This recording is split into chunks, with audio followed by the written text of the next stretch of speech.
हर पूजा करिए तो जाहु नाय।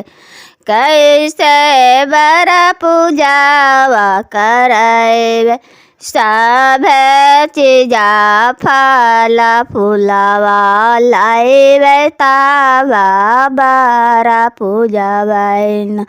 सब फल फूलवा लाइले गोड़ा लगाबै बर पूजा के। ना कैसे से पूजा ना करबै नाहे।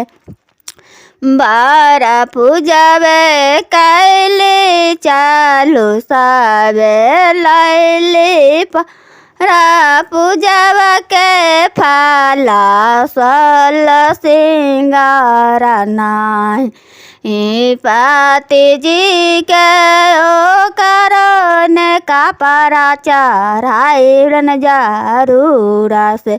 हे बर पूजा करबो जरू। बर जय पूजा ना करैबे है बर से। हे पंडित जी के दाना करैल है सभे धान करथिन बर पूजा।